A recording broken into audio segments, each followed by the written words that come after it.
All right, so far we've been looking at some fairly simple properties of materials. We started off with stress and strain for axial and shear. Okay, then we did a little bit more advanced type stuff. From there we went to the deformation formula, and then statically indeterminate stuff, and then temperature effects. We're going to change once again. We're going to start looking at angular type effects. So this is going to be pretty different than what we've been doing, a little bit more involved, okay? So let's have a look, just to introduce this. Let's have a look here at something. Let's look at these coupons that have been failed, okay? So what we do with these tensile test coupons is we put them in the jaws of a hydraulic machine there that basically tears them apart. Okay? So, and as you do that, as we mentioned, you measure the load and you measure how much they extend out with an extensometer, how much longer they get. And from that, you can calculate the stress and the strain and plot it up. Okay, so what we're doing with these things is we're just pulling them. We're just putting them in hydraulic, in jaws, and using hydraulics to pull them apart. And that one on the left, it's this one here, that makes perfect sense to me, right? We just pulled it and it broke. I mean, nothing too fancy going on there, okay? It just broke straight on. So if we pull with a load of P, our stress would be P over A there, okay? Just simple as can be. And notice how it broke, and it broke in a perfectly reasonable way. It broke straight across, right? Which is what I would expect. Because I'm pulling perpendicular to that plane, I would expect it to break there. But then things get a little strange with the one on the right, don't they? Because what's happening here is I'm pulling on this thing, and you can see it on the image on the right. Look at that angle there. Why on earth, when I pulled straight on, why did it break at an angle across that bar? Why did that happen? Okay, we want to look at that a little bit. You can see it up there. You can see the shadow of it here. Okay, see that angle right there? Well, what's going on there? That's not an accident. There are certain types of bars, if you pull on them, again, these pulls are just straight linear tensile stresses is what they cause. They still break at an angle consistently. So let's have a look at that. See, all we've been doing here so far is looking at the orthogonal planes, the planes that are perpendicular. And that makes perfect sense. You know, it's a logical thing to do. If you pull straight on, I would expect the force to build up on that plane and to cause a stress. But there's also stresses on angled planes. And every plane will have its own individual stress on it, depending on its angle. And we want to investigate that a little bit. Okay, so let's have a look. And let's start on this page here. I'm not. 278. I'm sorry? 278, thank you. So 278, let's have a look.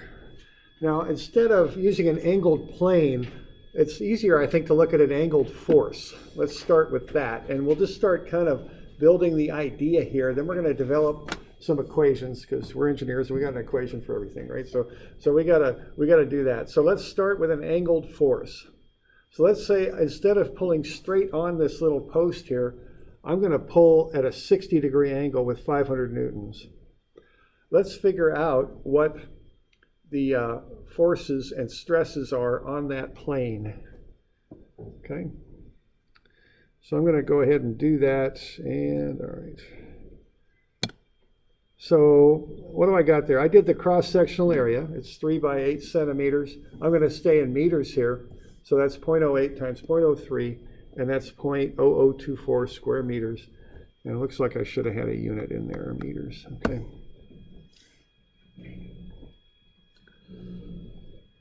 All right, now the next thing I'm going to want to do is find these loads, okay? Now, see, the load that causes normal stress will be normal to the plane. That's where the word comes from. That's the axial stress right there. We call that P. and the load that causes shear is parallel to the plane, right? And that would be V. And what we can do here is, you know, like you did probably quite a good bit in statics, is use a little bit of right angle trig to get that worked out. You all okay with that? So what we could do is just use a bit of trig here and get P and V. And that's just going to be just a little bit of trigonometry there.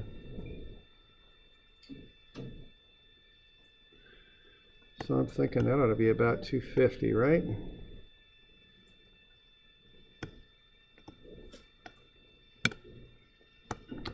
And my guess is, if I remember my numbers right, that ought to be about 433. Is that got those? Okay. All right. Just a little bit of trigonometry, get the components of that angled force. You probably did that 100 times or 1,000 times in statics, right? Use a little trig and break something up. All right. So now we just take those forces and we divide them by the cross-sectional area, and that'll get us the stresses. Okay. And the area is 0.0024. Just divide that into the forces and you get the stresses. That's about all there is to it, right? So that'll be step one. Now that isn't entirely what we're going to do here, but it's a little step to getting to understanding what we're going to do.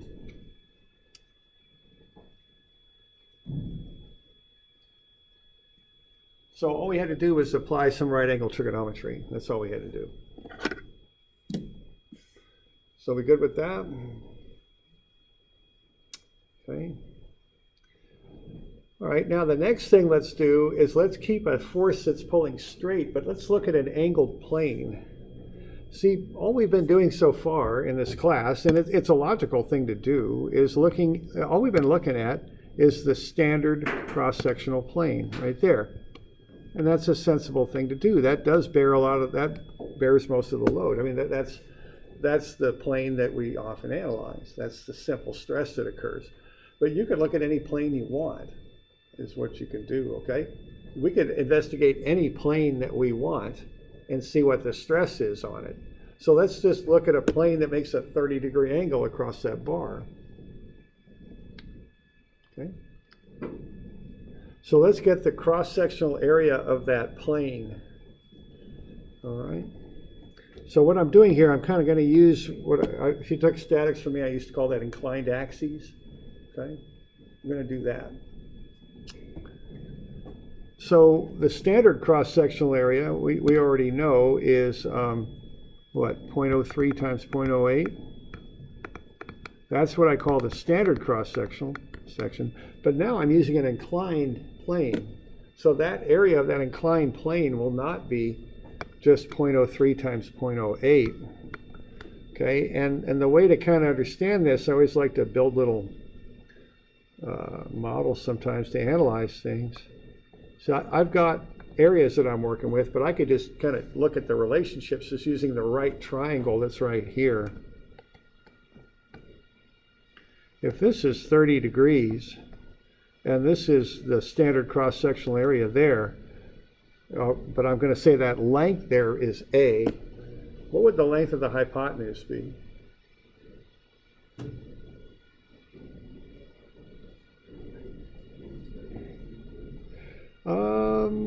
That's cutting this away. We can't do that. We're not going that way. We're tipping it.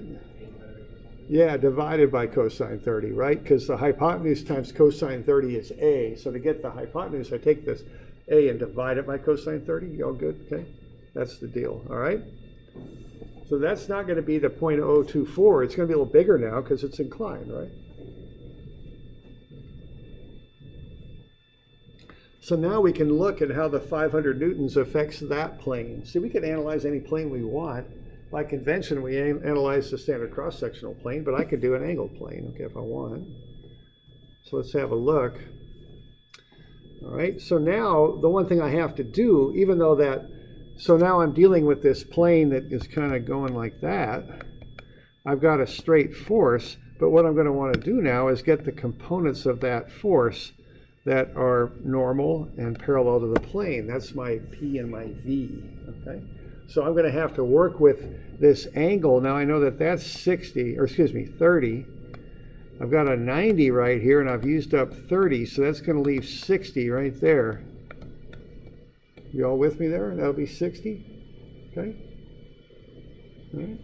So I'm going to break up that force into components. So I'm going to take that 500 newtons times the sine of 60, and I'm going to get 500 times sine 60, that's 433 newtons. Then I'll divide that by the area of the angled plane, and I'm going to get the stress on that plane, okay? It's 156, 245.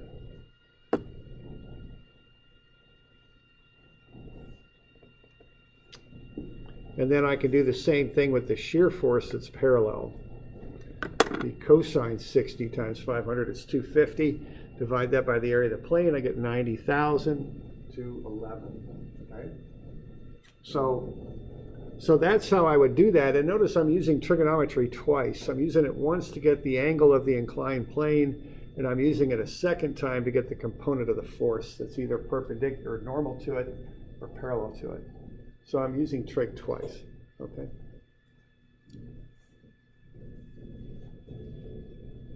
So we good with that? We got any questions?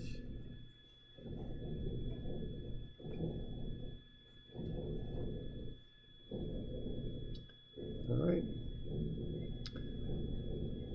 All right, so if we got that, now we can develop a formula, okay? So the formula is then on page 280. Now what I've done there, I've turned the bar on its side. So the bar is turned sideways now. And I'm going to pull on it with a load P. And I'm going to generalize it. I'm not going to do a specific angle and a specific size of bar. I'm going to generalize it a little bit. And I'm just going to come up with a standard formula that will do what we just did. So we don't have to go through that every time. I'm just going to come up with a formula for this. So I'm going to have a bar. I'm pulling on the bar with P. The cross-sectional area of the bar is A. And I'm going to find the forces and stresses acting on a plane cut at an angle theta with the standard cross-sectional plane. By convention, counterclockwise is positive here. So what I have there is a positive theta shown. Okay.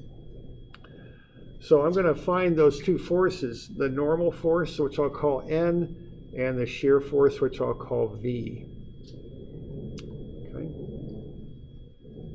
Now I have sign conventions. N is positive if it's tension, negative if it's compression. The shear force, they actually use a kind of a rotating sign convention, kind of like what you use for a moment.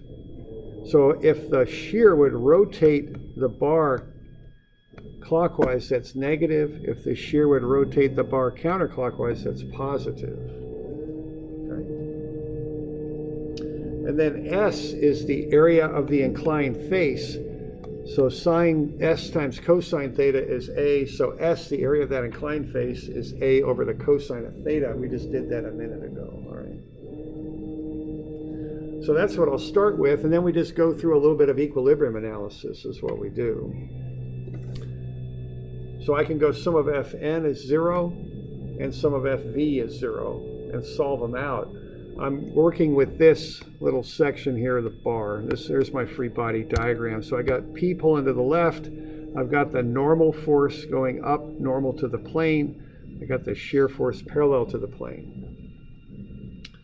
Okay, and then I have that angle theta. So what I'm going to do is I'm going to sum forces on these two axes here. Call that the shear axis and the normal axis. Okay, my angle theta is here. If I project the normal down, this will become 90 minus theta. Okay, that angle there. And then if I have a vertical and a horizontal, that will become theta right there. So I'm kind of switching between theta, 90 minus theta, and theta as I work my way around that little diagram there. Okay. So when I do my equilibrium here, what I'm going to have is N. If I go in the normal direction, I'm going to have N in the normal direction, and then I'm going to have cosine theta times whatever P is. So there's the angle theta, cosine theta times P. Well, that will be negative, so N equals P cosine theta. So that's the force. If I want to find the stress, I divide through by the area, which is S. So I get N over S, that's my normal stress sigma. and that'll be P cosine theta over S, which is A over cosine theta. So I can get this formula for the normal stress. Sigma, the normal stress, is P cosine squared theta over A. Okay? So that's a general formula I can use every time, so I don't have to go through that trig analysis like what I just did. I just take P times the cosine squared of the cosine of the angle squared, divide it by the standard cross-sectional area A. Okay? Now there's another form of that equation that was used back in the days when they had slide rules that didn't like to square things so much. But the one I starred is the one we normally use now that we got calculators and we can square trig functions and all that. Okay. I can do the same thing in the shear direction. That'll be P sine theta. That'll get me the component of the load P in the shear direction. So what I'm doing there, I'm going sine theta times P minus V. V is P sine theta then. Divide by S to get the stress. V over S is tau. That's going to equal P sine theta over S, which is A over cosine theta. Now I do have this little thing here with the shear is going to rotate that thing clockwise, so it's actually a negative shear, so I throw that in there. I'm going to pull the P over A out, and I'm left with sine theta cosine theta. If you remember your trig identities, which I'm sure you do, I'm sure you recite them every night, you remember them, you will know that sine theta cosine theta is sine of 2 theta, right? Okay. So I got negative P over 2A, sine 2 theta is the shear stress. So here are my two formulas that I commonly use with stars next to them. They're on your formula sheet for uniaxial loading. So rather than doing a free body diagram and going through a bunch of trig calcs, we just plug into those formulas, and that'll get us the normal stress and the shear stress for axial loading. All right, I think we're about out of time. Why don't I get you a couple of these temperature ones to do?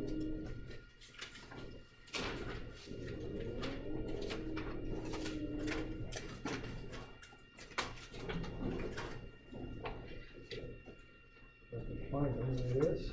Right there.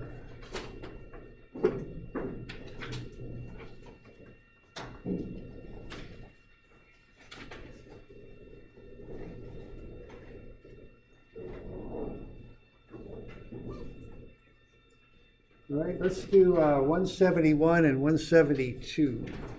Let's try those. Or actually, now let's check that. Let's do 172 and 3. I'm sorry. Let's do 172 and 173. So these will be due Friday also. So we'll cover these tomorrow. And what else have I assigned? It's been, we got a few of these due, don't we? 151, 161, and 162. Okay, so there's 5 of them? Okay. Right, we should be able to do that. So 152, right? 161 and 162? Okay. So these are due Friday. Okay, we'll cover them tomorrow. All right.